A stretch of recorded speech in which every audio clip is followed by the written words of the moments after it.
నమస్తే, నేను Vaishnavi. Welcome to master కి టీవీ. ఇది సామాన్యుడి స్వేచ్ఛకు సంకేతం. ఇక డీటెయిల్స్ చూసుకున్నట్లయితే ఏలూరు నియోజకవర్గ టీడీపీ ఇన్ఛార్జ్ బడేటి చెంటి ప్రజా సంకల్ప యాత్ర నగరంలోని వివిధ డివిజన్లో విజయవంతంగా జరుగుతోంది.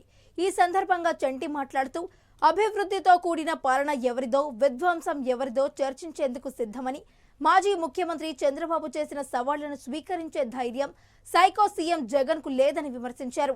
రానున్న ఎన్నికల్లో ఫ్యాన్ రెక్కలు తెరవడానికి సిద్ధంగా ఉన్నామని హెచ్చరించారు. అందుకని రాకుండా ప్రతి ఇంటికి తెలుగుదేశం మీ అందరూ సహకరిస్తేనే రేపు భవిష్యత్తులో మనం అందరం బాగుంటాం. 4వ డివిజన్ తోటకూర దెబ్బ తిరగడం జరుగుతుంది. గతంలో 2014 నుంచి 19లో జరిగిన అభివృద్ధి తప్పితే ఇక్కడ అభివృద్ధి అనేది శూన్యం. రోడ్లు వేయటం లేదు, డ్రైన్లు లేవు, అలాగే దోమలు వస్తున్నాయని చెప్పి ప్రజలందరూ కూడా చాలా ఆవేదన వ్యక్తం చేస్తున్నారు. అప్పుడులో 2014లో బడేటి బుజ్జి గారి దగ్గరికి ఏ సమయంలో ఏ పని కావాలన్నా సరే వెంటనే ఇమీడియట్ గా చేసి పెట్టేవాళ్ళు. మేము ఇల్లులు కూడా ఆ టైంలోనే మేము కట్టుకున్నాం అని చెప్పి అందరూ కూడా చెప్పడం జరుగుతుంది. ఇప్పుడు 2019 నుంచి 24 ఈ 5 సంవత్సరాల్లో కనీసం ఏ ప్రజాప్రతినిధి కూడా ఇక్కడ రాలేదు. వీళ్ళ సమస్యల పట్ల కనీసం ఈ సమస్య ఉందని అని అడిగేవాడు కూడా ఎవడో లేని పరిస్థితిలో వీళ్ళందరూ కూడా ఆవేదన చెందుతున్నారు.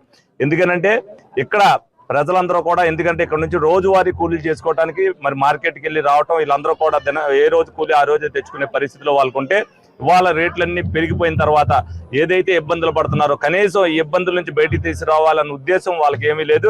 వాళ్ళు అనేక మురుగు కోపంతో, డ్రైన్లతో, రోడ్లతో వాళ్ళందరూ ఇబ్బంది పడుతున్నప్పటికీ కూడా ఏ సమస్య కూడా అవ్వట్లేదు. ఎవరికి చెప్పాలో తెలియని పరిస్థితి ఇక్కడ అంతా కూడా ఉందని చెప్తున్నారు. అలాగే ఏదైతే తెల్ల రేషన్ కార్డులు కొత్త ఇస్తామని చెప్పారో కొంతమంది పిల్లల పేర్లు కూడా అందులోకి వెళ్ళలేదు. 4.5 సంవత్సరాల నుంచి అనేక సార్లు తిరిగినప్పటికీ ఒక్క తెల్ల రేషన్ కార్డు కూడా ఇవ్వలేదని వాళ్ళందరూ కూడా చెప్పడం జరుగుతుంది. ఎందుకంటే ప్రజా సమస్యల పట్ల ఈ ప్రజా ప్రతినిధులు కానీ ఇక్కడున్న కార్పొరేటర్లు కానీ ఎవరో పట్టించుకునే పరిస్థితి లేదు.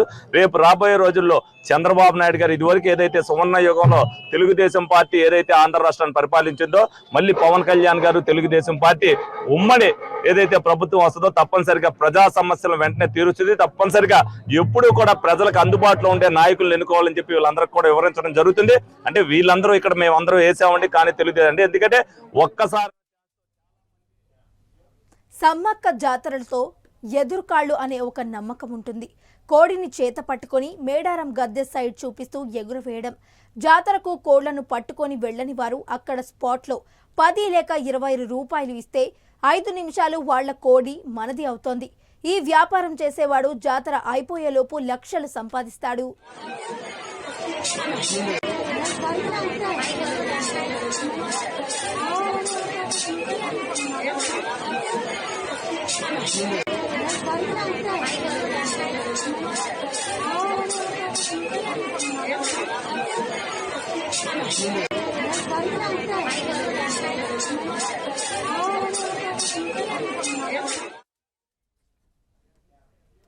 మేడారం సమ్మక్క సారళమ్మ జాతరకు ప్రభుత్వ సహకారంతో టీఎస్ఆర్టీసీ అన్ని ఏర్పాట్లు చేసిందని టీఎస్ఆర్టీసీ ఎండీవీసీ సజ్జనార్ తెలిపారు. భక్తుల సౌకర్యార్థం 6000 ప్రత్యేక బస్సులను నడుపుతోంది. ఆర్టీసీ బస్సులు అమ్మవార్ల గద్దెలకు అతి దగ్గరగా వెళ్తాయని వెల్లడించారు. ఆర్టీసీ బస్సులో ప్రయాణించి సురక్షితంగా వనదేవతలను దర్శించుకోవచ్చు అని తెలియజేశారు.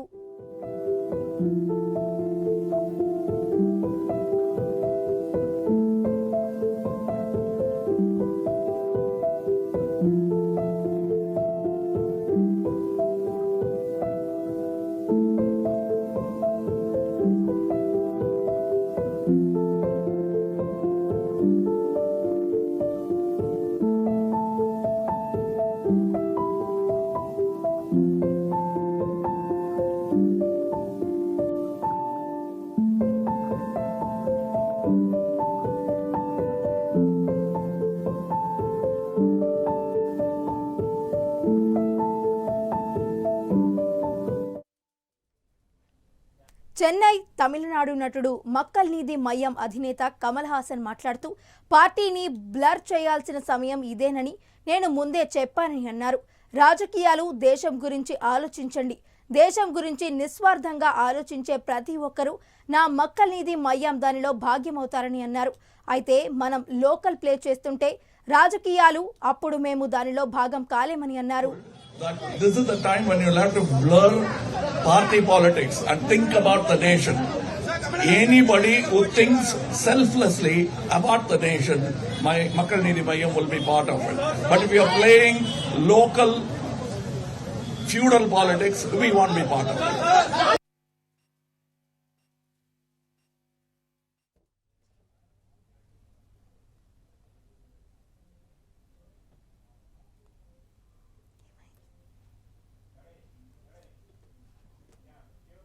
స్వీయ నిర్దేశిత షెడ్యూళ్లతో బాధాకరమైన ఒక రోజు తర్వాత ఒక కప్పు టీ అమృతం కంటే తక్కువగా ఉండదు.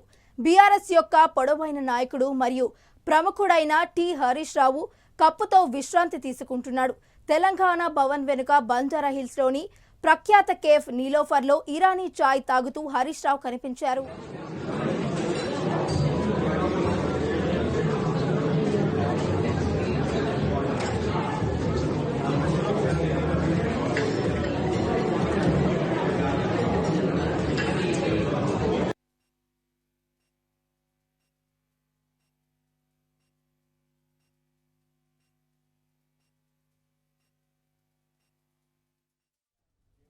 తిరుపతిని ఆంధ్రప్రదేశ్ రాజధాని చేయాలని ఆంధ్రప్రదేశ్ మాజీ మంత్రి చింతా రామ్మోహన్ డిమాండ్ చేశారు. సోమాజిగూడ ప్రెస్ క్లబ్లో ఏర్పాటు చేసిన సమావేశంలో ఆయన మాట్లాడారు. సీఎం జగన్ రాజధానులను ఏర్పాటు చేయలేకపోయారని, చంద్రబాబు ఆంధ్ర మీద దృష్టి పెట్టి రాయలసీమను పట్టించుకోవడం లేదని విమర్శించారు. కాంగ్రెస్ పార్టీ ఒక్కటే ఆంధ్రప్రదేశ్కు రాజధాని ఏర్పాటు చేయడంతో పాటు నిరుద్యోగ సమస్య పరిష్కరించాలని కృషి చేస్తున్నామని తెలిపారు. మనకు విమానంలో రావాలంటే రావచ్చు, రైలులో రావాలంటే రావచ్చు, బస్సులో రావచ్చు, అన్ని విధాల ఆమోదయోగ్యం. తిరుపతి రాజధాని కావాలి, అవుతుంది. ఎవరు ఆపలేరు. నేను అడుగుతున్నాను ఈ చంద్రబాబు నాయుడిని, నీకు తిరుపతి కావాలన్నా తుళ్ళూరు కావాలన్నా? జగన్ నేను అడుగుతున్నాను, నీకు వైజాగ్ కావాలన్నా తిరుపతి కావాలన్నా? నిద్దంటే జవాబు చెప్పమని నేను సవాల్ విసిరేస్తున్నాను. మరి తిరుపతి తప్పనిసరిగా రాజధాని నగరం కావాలని చివరిలో ఒక పాట పెట్టి మీకు వినిపిస్తాను. తర్వాత మీరు ప్రశ్న అడుగుతారు. మన అనంతపూర్లో జర్నలిస్టుల పైన కొట్టడం అనేది పాపం పొరపాటు. పత్రికా స్వేచ్ఛనిచ్చింది భారత రాజ్యాంగం. ఈ స్వేచ్ఛను హరించే శక్తి ఎవరి భగవంతుడు కూడా లేదు. మరి అనంతపూర్లో ఆంధ్రజ్యోతి ఫోటోగ్రాఫర్ని కొట్టడాన్ని నేను ఖండిస్తూ, మరి ఇటువంటి చర్యలు భవిష్యత్తులో జరగకూడదు. మరి ఒక చిన్న విషయాన్ని మీ ద్వారా నేను రేవంత్ రెడ్డికి చెప్పాలనుకుంటున్నాను. తిరుపతిలో జర్నలిస్టులు అందరూ దాదాపుగా ఇల్లు కట్టుకున్నారు. నేను ఇళ్ల స్థలాలు, మంచి ఇళ్ల స్థలాలు ఇచ్చాను. బాగా ఇల్లు కట్టుకున్నారు జర్నలిస్టులు, నోటీసులు కూడా తిరుపతిలో ఉన్నారు. నా కాలనీకి నేనే పెట్టాను, నా పేరు పెడతానంటే వద్దు, ఎస్ఆర్ శంకరన్ కాలనీ అని పెట్టారు. కార్లు కూడా మీరు వచ్చేటప్పుడు నేను చూస్తున్నాను, ఎవరైనా ఇన్నోవా కార్లో వస్తారంటే ఎవరు రాలేదు. ఒకటేదో ఏదో మీ కంపెనీ తప్పని ఏదో చూశాను, కానీ ఎవరు లేదు. తిరుపతిలో దాదాపుగా చాలా మంది జర్నలిస్టులు కార్లు కొనుక్కొని హాయిగా కాలక్షేపం చేస్తున్నారు. రేవంత్ రెడ్డి గారికి నేను ఒక సలహా ఇస్తున్నాను. మేము తిరుపతిలో జర్నలిస్టులు అందరికీ దాదాపుగా 50 మందికి మంచి ఇళ్ల స్థలాలు ఇచ్చి కాలనీ పేరు పెట్టి వాళ్ళు కట్టుకున్నారు. మంచి స్థలాలు జర్నలిస్టులకి. మరి హైదరాబాద్లో ఐఏఎస్ ఆఫీసర్ గురుకుల పాఠశాలల్లో విద్యార్థినుల వరుస ఆత్మహత్యలు కలచివేస్తున్నాయని బీఆర్ఎస్ ఎమ్మెల్సీ కల్వకుంట్ల కవిత దిగ్భ్రాంతి వ్యక్తం చేశారు.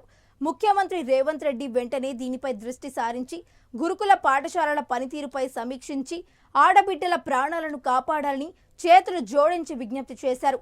పరీక్షల సమయం కాబట్టి విద్యార్థుల మానసిక ఒత్తిడిని తగ్గించేందుకు కౌన్సిలర్ల సంఖ్యను పెంచాలని వారు సూచించారు. ఒక విద్యార్థిని ఎస్సీ గురుకుల హాస్టల్లో చదువుతున్నటువంటి విద్యార్థిని మరి అంతకన్నా ముందే ఒక వారం రోజుల క్రితం వాళ్ళ క్లాస్మేట్, వాళ్ళ క్లోజ్ ఫ్రెండ్, ఇంకొక పాప సూసైడ్ చేసుకుంటే మరి ఆ సూసైడ్ తోని మనస్తాపం చెందినటువంటి ఆ బిడ్డ ఇక్కడ ఇంటికి వచ్చిన తర్వాత కొద్దిగా స్థిమితపడ్డది. కానీ మళ్ళీ వెంటనే అధికారులు ఎగ్జామ్స్ ఉన్నాయి, మళ్ళీ మీరు రావాలి స్కూల్కి అనగానే మనాది పెట్టుకున్నటువంటి ఆ పాప మరి ఇక్కడ ఇంటి దగ్గరే సూసైడ్ చేసుకొని చనిపోవడం జరిగింది. చాలా బాధాకరం. ఇటువంటి సంఘటనే గత 2 వారాల క్రితం భువనగిరిలో బీసీ హాస్టల్లో 2 ఆడపిల్లలు సూసైడ్ చేసుకోవడం చనిపోవడం జరిగింది. మరి వాళ్ళ ఇమాంపేటకు సంబంధించినటువంటి ఎస్సీ గురుకుల హాస్టల్లో మరొక 2 ఆడపిల్లలు ఇలా చనిపోవడం అన్నది నిజంగా బాధాకరం. ప్రభుత్వాన్ని చేతులు జోడించి విజ్ఞప్తి చేస్తూ ఉన్నాం, కొంచెం రివ్యూ చేయండి ఏం జరుగుతుంది. 10th క్లాస్ పిల్లలు మరి ముఖ్యంగా ఎగ్జామ్స్ టెన్షన్లో ఉన్నారా, ఎందుకు ఇట్లా జరుగుతుందనే విషయాన్ని దయచేసి ఆలోచన చేయండి. లక్షలాది మంది పిల్లల్ని గురుకులాలు పెట్టి మనం ఇలా గురుకులాల్లోకి తీసుకొచ్చినాం.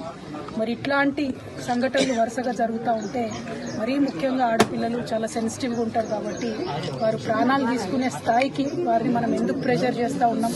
మరి గురుకులాల్లో ఏదైనా సిలబస్ బాగాలేదా, లేకపోతే కౌన్సిలర్స్ సంఖ్య తక్కువ ఉందా, లేకపోతే ఇంకేమైనా సౌకర్యాల వల్ల ఇబ్బంది ఉందా, ఇంకేదైనా రకమైన ఒత్తిడి ఉందా. దయచేసి ప్రభుత్వం ఇప్పుడు విద్యాశాఖకు సంబంధించి ప్రస్తుతం మంత్రివర్యులు లేరు కాబట్టి గౌరవ ముఖ్యమంత్రి వర్యులు ఒక్కసారి రివ్యూ చేసుకుంటే బాగుంటుందేమో. ఆడపిల్లల అంశం సెన్సిటివ్ అంశం, పైగా ఇప్పుడు ఎగ్జామ్స్ వచ్చేటటువంటి టైం కాబట్టి అన్ని సోషల్ వెల్ఫేర్ హాస్టల్స్ కూడా ఒక్కసారి రివ్యూ చేసుకొని కౌన్సిలర్స్ని పటిష్టంగా పెట్టి పరీక్షల్లో అత్యధిక ఉత్తీర్ణత శాతం సాధించే విధంగా విద్యార్థుల మీద ఉన్న మానసిక ఒత్తిడిని తొలగించే విధంగా ఉండాలని చెప్పి కోరుతా ఉన్నాను. అదేవిధంగా బర్కచెర్ల గ్రామస్తులందరికీ కూడా తెలియజేస్తూ ఉన్నాము, మరి ఈ బిడ్డ కుటుంబానికి బీఆర్ఎస్ పార్టీ తరఫున మేమందరం కూడా అండగా నిలబడతాం, వారికి ధైర్యాన్ని ఇస్తాం. అనాథగా మిగిలిపోయినటువంటి వారి తల్లిగారికి మేమందరం కూడా మనస్ఫూర్తిగా అండగా ఉంటామని తెలియజేస్తూ వారి కుటుంబానికి బర్కచెర్ల గ్రామస్తులందరికీ కూడా తీవ్ర సంతాపాన్ని తెలియజేస్తూ మరొకసారి ప్రభుత్వాన్ని రిక్వెస్ట్ చేస్తూ ఉన్నాం. ఇది డిమాండ్ కాదు, పరీక్షల సమయం, పిల్లలందరూ కూడా ఒత్తిడిలో ఉండేటటువంటి సమయం. ఆడపిల్లలు మగపిల్లలు అన్ని హాస్టళ్లలో కూడా దయచేసి కౌన్సిలర్స్ సరిగ్గా ఉండే విధంగా గౌరవ ముఖ్యమంత్రి గారు తక్షణమే ఒకసారి రివ్యూ పెట్టవలసిందిగా రిక్వెస్ట్ చేస్తా ఉన్నాం. Thank you. ఆత్మహత్యలతోటి పిల్లలలో మనోధైర్యం కోల్పోతున్నారు మేడం, వాళ్ళకి ఏం సమాధానం చెప్పండి? మనోధైర్యం కోల్పోతున్నారు. తమ వారిని చూడాలన్న ఆ కుటుంబ సభ్యుల ఏళ్ల నిరీక్షణకు ఎట్టకేలకు తెరపడింది. 18 ఏళ్లుగా దుబాయ్లో జైలు శిక్ష అనుభవిస్తున్న తెలంగాణ వాసులు విడుదలై హైదరాబాద్కు చేరుకున్నారు. నేపాల్కు చెందిన వాచ్మెన్ బహదూర్ సింగ్ హత్య కేసులో 25 ఏళ్లు జైలు శిక్ష పడింది. కేటీఆర్ చొరవతో జైలు నుంచి విడుదలైన వీరికి ఆయనే తన సొంత ఖర్చులతో విమాన టికెట్లు అందజేశారు.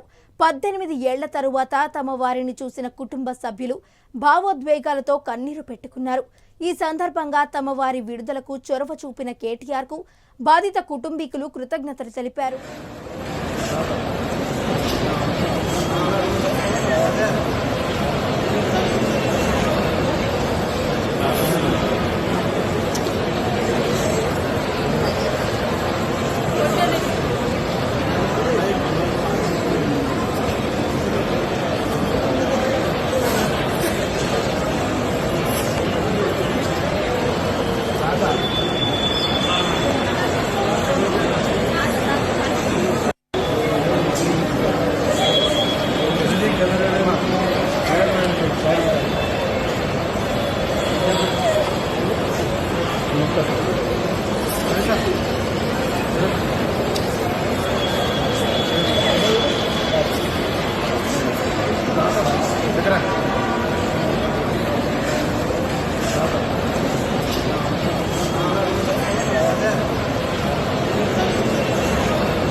విద్యార్థుల్లో కళాత్మక ప్రతిభను పాఠశాల స్థాయి నుంచే గుర్తించి ప్రోత్సహించే ఒక 72 కార్యాచరణలో మిల్లెట్ ధాన్యాన్ని ఛాంపియన్గా ఉన్న ట్రూ గుడ్ సంస్థ చేస్తున్న కృషి అభినందనీయమని జిల్లా ఇన్ఛార్జ్ మంత్రి చెల్లబోయిన శ్రీనివాస వేణుగోపాలకృష్ణ పేర్కొన్నారు.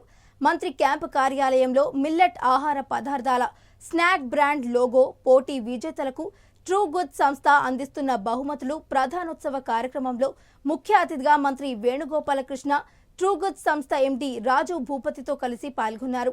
ఈ సందర్భంగా మిల్లెట్ స్నాక్ బ్రాండ్ లోగో పోటీలలో విజేతలైన విద్యార్థులను సత్కరించి బహుమతులను అందజేశారు. ఇంటర్ సర్కిల్ స్పోర్ట్స్ ఏవైతే స్టేట్ లెవెల్లో జరుగుతాయో అందులో కూడా మా ఎస్సీ గారి క్యాప్టెన్సీలో రాజమండ్రి సర్కిల్కి ట్రోఫీ తీసుకురావడం కూడా చాలా ఆనందకరం. ఇందులో అందరూ ఉద్యోగులను ఈవినింగ్ ప్లెజెంట్గా స్పెండ్ చేయడం కూడా చాలా థ్యాంక్ యూ.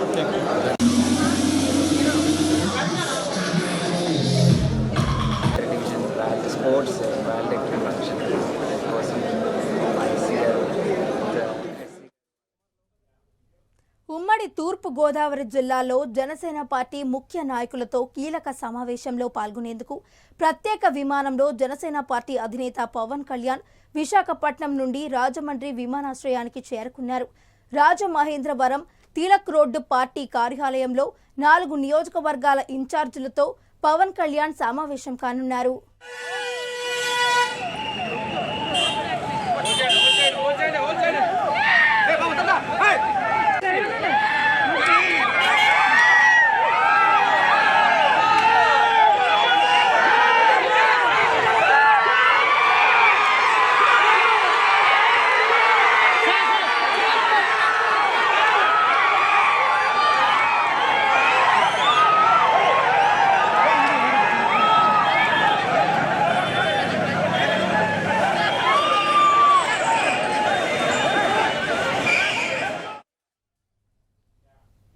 నల్లమల్ల ఘాట్లో ఘోర రోడ్డు ప్రమాదం చోటు చేసుకుంది. కర్నూలు నుండి గుంటూరు వెళ్లే ప్రధాన రహదారి రోళ్లపెంట సమీపంలో ఎదురెదురుగా వస్తున్న 2 లారీలు ఢీకొన్నాయి.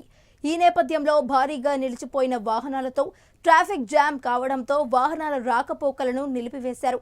పోలీసులు వాహనాలను తొలగించేందుకు తీవ్రంగా శ్రమిస్తున్నారు.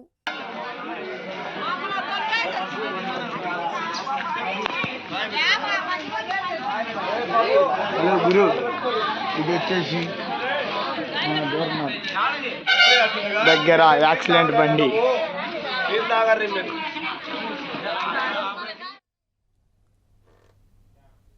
రంగారెడ్డి జిల్లా చేవెళ్ల పార్లమెంట్ విస్తృత స్థాయి కాంగ్రెస్ కార్యకర్తల సమావేశం మొయినాబాద్లోని జేపీఎల్ కన్వెన్షన్లో నిర్వహించారు.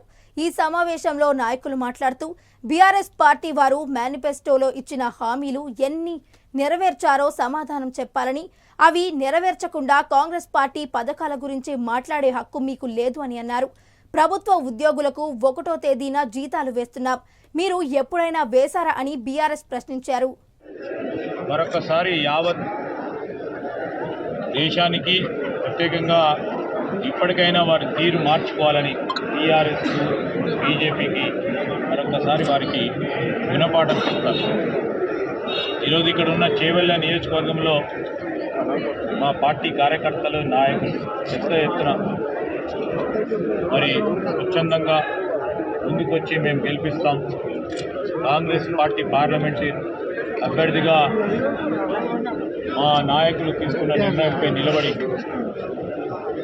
చేవెళ్ల పార్లమెంటు కాంగ్రెస్ పార్టీని పెద్ద మెజార్టీతో గెలిపిస్తామని వారి ఉత్సాహాన్ని ఈరోజు కనబడతా ఉంది.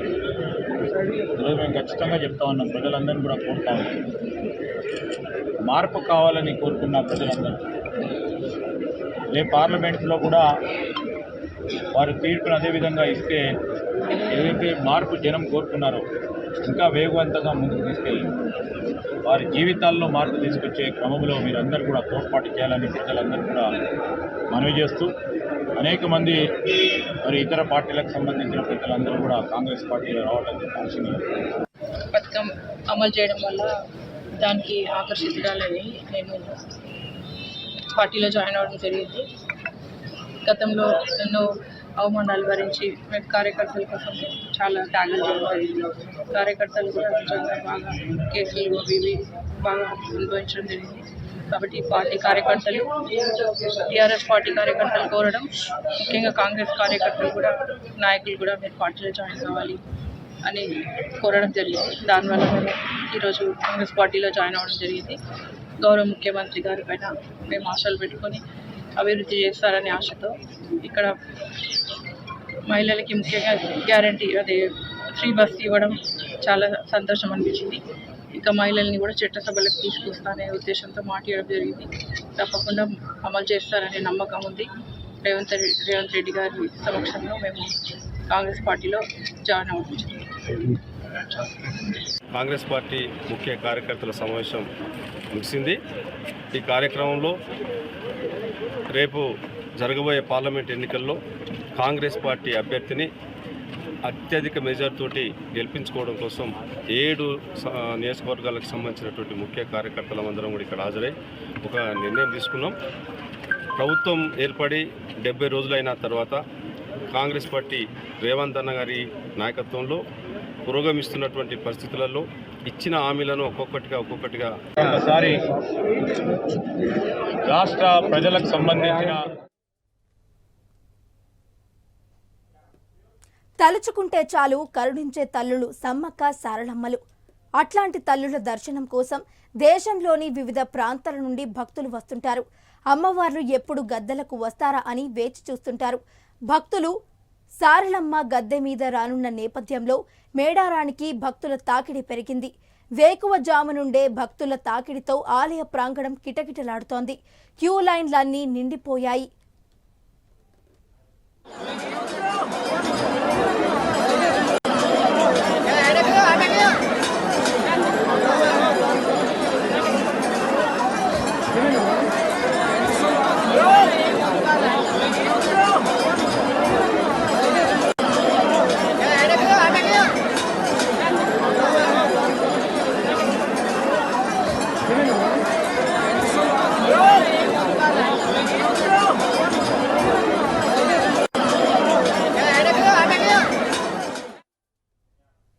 ఏలూరు జిల్లాలో మాల మహాసేన ఆధ్వర్యంలో ఎంపీ అభ్యర్థితో పాటు జిల్లాలోని అన్ని నియోజకవర్గాల్లో మాల మహాసేన అభ్యర్థులను నిలబెట్టేందుకు సిద్ధంగా ఉన్నామని మాల మహాసేన జాతీయ అధ్యక్షులు రవికుమార్ తెలిపారు. ఎస్సీ, ఎస్టీ, బీసీ, మైనారిటీ సమస్యలపై రాష్ట్ర స్థాయిలో దళితుల మీద జరుగుతున్న దాడులను ఖండించారు. ఈ సందర్భంగా మాస్టర్ కి టీవీతో Ravikumar face to face. Eluru జిల్లాలో రానున్న ఎన్నికల్లో మరి మాల మహాసేన జాతీయ అధ్యక్షుడు అలగా రవికుమార్ ఆధ్వర్యంలో ఏలూరు పార్లమెంటు నియోజకవర్గంతో పాటు మరి ఏలూరు జిల్లాలో ఉన్నటువంటి అన్ని నియోజకవర్గాల్లోనూ మరి మాల మహాసేన తరఫున అభ్యర్థులు నిలబెట్టేందుకు మరి కృతనిశ్చయంతో ఉన్నారు. అదేవిధంగా అలగా రవికుమార్ దెందులూరు నియోజకవర్గంలో ఇండిపెండెంట్ అభ్యర్థిగా పోటీ చేయడానికి సిద్ధంగా ఉన్నారు. మరి ఇతను గత కొన్నేళ్లుగా మరి ఎస్సీ, ఎస్టీ, బీసీ, మైనారిటీ సమస్యలకై పోరాడుతూ మరి ప్రశ్నించే గలవన్న వ్యక్తి. మరి ఇటువంటి వ్యక్తి ఈ రాబోయే ఎన్నికల్లో మరి ఏ విధంగా పార్టీని ముందుకు తీసుకెళ్తారు, అభ్యర్థుల్ని మరి సామాజిక మరి పరంగా మరి ఏ విధంగా నిలబెడతారు, ఇటువంటి విషయాలన్నీ అలగా రవికుమార్తో మాట్లాడదాం. చెప్పండి సార్. సార్ నమస్తే అండి. మాల మహాసేన ఒక బలమైనటువంటి సంస్థ. ఇది జాతీయ స్థాయిలో కూడా కర్ణాటక, తెలంగాణ అనేక రాష్ట్రాలతో పాటు కడప, కర్నూలు, చిత్తూరు, అనంతపురం జిల్లాలతో పాటు ఈ ఉభయ గోదావరి జిల్లాల్లో కూడా కంచుకోటగా మాల మహాసేన ఉంది. మాల మాదిగే కాదు, రెల్లే కాదు, ఎస్సీ, బీసీ, మైనార్టీ వర్గాలకు ఎవరైనా కూడా సేవ చేసేందుకు ముందున్నటువంటి సంస్థ మాల మహాసేన అని చెప్పడానికి నేను గర్వపడుతున్నా.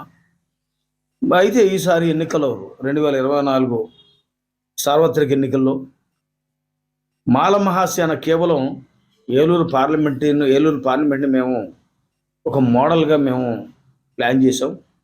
ప్రజలు ఎవరైతే మనతో సేవ చేయించుకుంటున్నారో తెల్లారు లేగితే అహర్నిశలు నిద్రాహారాలు మానేసి ప్రజల కోసం ఏ అధికారం ఉన్నా ఏ అధికారం, మీ ఎమ్మెల్యేలు కాదు, ఎంపీలు కాదు, అవసరం ఒక్కో సందర్భాల్లో ఎమ్మెల్యేలకు ఢీ కొట్టేటువంటి ఇష్యూలు వచ్చినప్పుడు కూడా వెనక తక్కువ చేసినటువంటి సందర్భాలు మాకున్నాయి.